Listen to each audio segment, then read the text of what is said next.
تتخذوا بطانة. بطانة زانانا فرمون لجلو برقا، لجلو برقي إنسانا، وبريتيا لو جلو برقي كراسته وخبر جسمه كذا،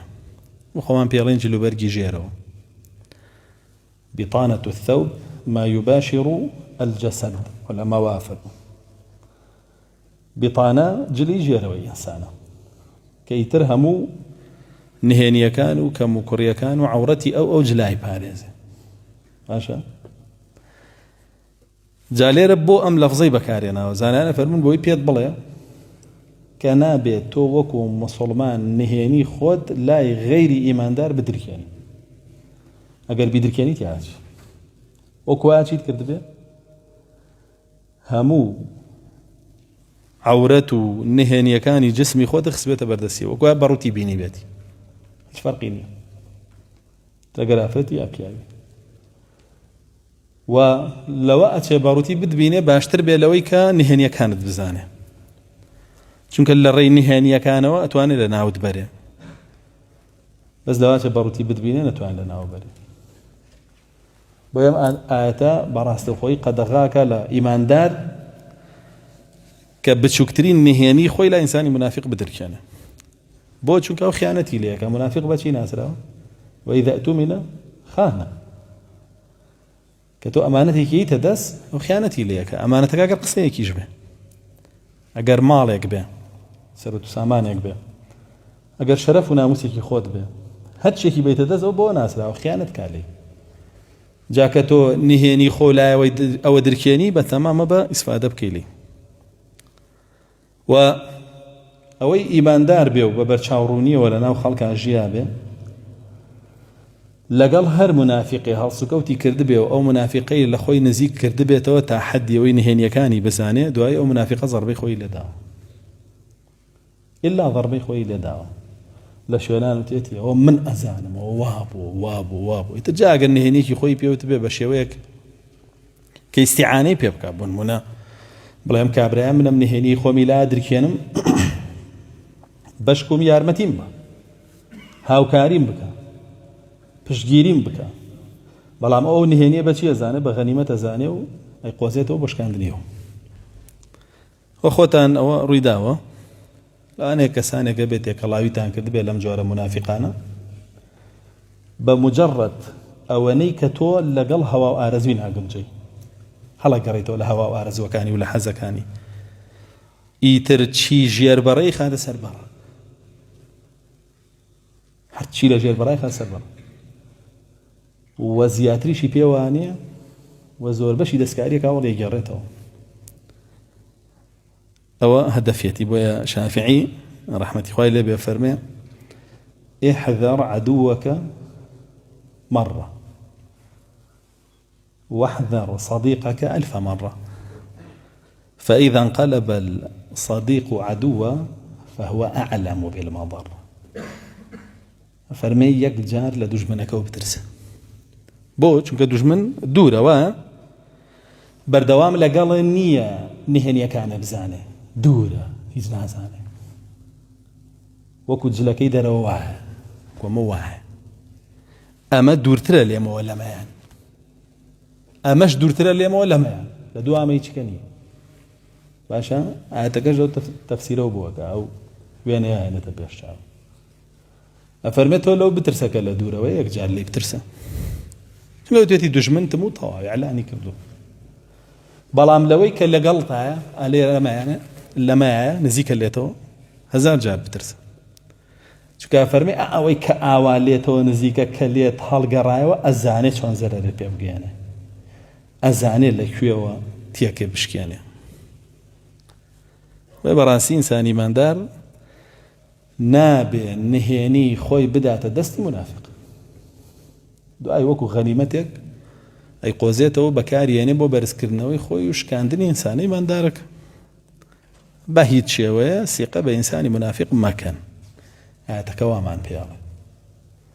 معاملەیەکی ظاهری لەگەڵ بکە طبعا منافقین هاتنە مزگەوتی پێغەمبەری خوا صلی الله علیه وسلم سەحابە بە پاڵیەوە وەستان نوێژێک قاتیانە بە قاتیەوە لەگەڵ یەچوو بۆ جیهاد بە ظاهری بەڵام بە شێوەیەک نهێنیەکانی خۆی پێ بڵێ شتی وای ناکە. جا من دونیکم منافقین ئەگرێتەوە و کوفاریش ئەگرێتەوە. منافقین کوفرەکەیان نهێنیە، دژایەتیەکان نهێنیە، کوفار دژایەتیەکان ئاشکرا، هەردووکی ئەگرێتەوە. باشە بۆ ئەم منافقانە تۆ نابێت دۆستایەتیان کەیت و نهێنی خۆتیان لا بدرکێنی و نزیکیان کەیتەوە لە خۆت. بۆچی؟ ئاەتەکە پێمانەڵێ لا یەعلونەکم خەبالە، ئەوان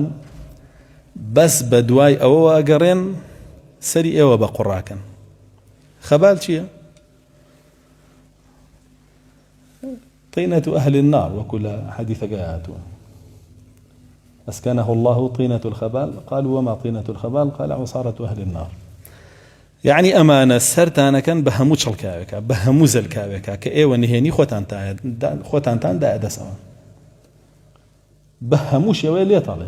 لهموش يقال ليه طالع أتواني هموش تيكيش بو دروسكا خلقيش باوري بيكا بو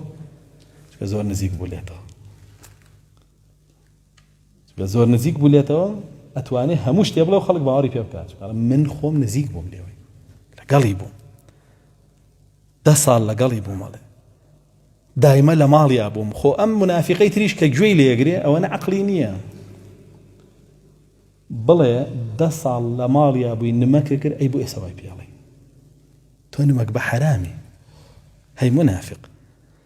چونکە ئەمیش خۆی منافقە ناتوانێت ئەو بناسێتەوە. یەکسەر باوەڕی پێکە ڕاستەکە یەکسەر واڵێ تۆ خۆ پێ وتراوە ئین جاءکم فاسق بنبأ فتبینوا ها تبینی چی شتی چی یەکسەر باوەڕەکە حەقی نییە. بۆ لەبەرەوەی خۆشی منافقە چونکە ئەگە خۆی منافق نەبێ بە منافق هەڵە خەڵەتێ هەڵ ناخەڵەتێ. خۆی بێگارە فەرمێ المنافقون والمنافقات بعضهم من بعض. سورەی تەوبە منافقین لە یەکن بۆیە باوەڕ بە یەکەکەن بە یەکی شەوکەوە بنەوە لەگەڵ یەکیشە گونجن. ئەوە حەقیقەتە. و هەموو عەمەلێکی منافقیش بۆ دژایەتیکردنی دینە بۆ معلوماتتان ئیلا ضەربە لە دینەیە. قەت مەبەستیەوە نییە بڵێین ضەربە بە دەرەجەی یەک لە خودی خۆت بدە، مەبەستیەوەیە لە دینی بدە. تۆ کەناڵێکی بۆ دینە لێتەوە بگا تۆ شکێنە وەی دینەکە نەگا ئەزان چۆنیش بکە شارەزایە بۆ چونکە وتمان بیتانە بووە پێتەوە نووساوە چاک شارەزاتە هەموو شتێک کە ئەزانێ نەدەی خەتای خۆشە بۆ ئاوا نزیکە کردەوە. من بە تەمەنی خۆم لە هەر منافقی هەشت بێتم نزیک بێتەوە تا و دەقەی بگاتە ئەو حەدە زەرەری لێەوە. خۆمە هیچ کەسێ پارێزراو نییە لی وازانی پێغەمبەر صلی الله علیه و سلم پارێزراو بوو لی پێغەمبەری خوا صلی الله علیه و سلم پارێزراو نەبوو لی. ئیبن سەلول لە پشتیەوە نوێژیە کرد زۆربەی سجودەکان سەری بەرقاچی ڕەسوڵ الله کەوت لە مزگەوتە کە ڕەسوڵ الله قسەیە کرد بۆ خەڵک دەنگی ناگەش بەدواوە و لە ناوەڕاست هەڵەسا دەنگەکەی ڕەسوڵ اللهی بەوانەگەیان قسەکانی ئەوتەوە باشە جوان تێبگەن وتار و دەنگەکەیەمی بەوانەگەن ئەگەیان کە گوێیان لێ نەبوو لە موسڵمانانی و کە ئەچوو بۆ جیهادیش پێشەکەوت و وا خۆی پیشانەیە ئامادەیە ڕۆحی خۆی لە پێنایم دینایە ببەخشێ. دواییش یەکەم کەس بووتی ژنەکەی زینای کردووەی ڕەسوڵ الله صلی الله علیه وسلم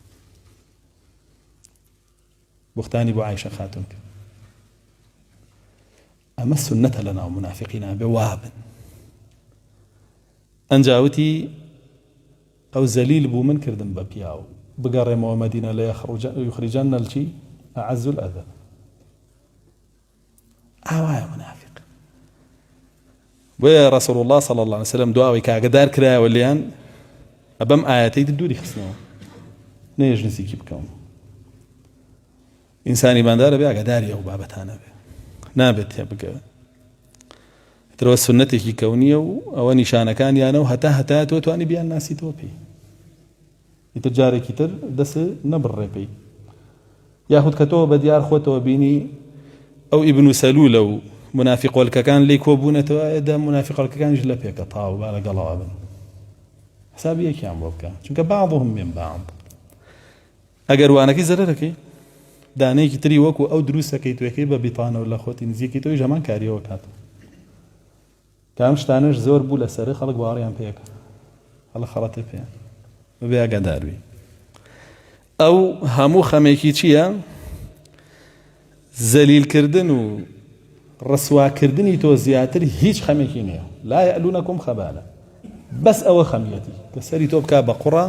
ورسوات كاو سر شوركا بس بدواي أو هيج ما بس كتري ليه أو حقيقتي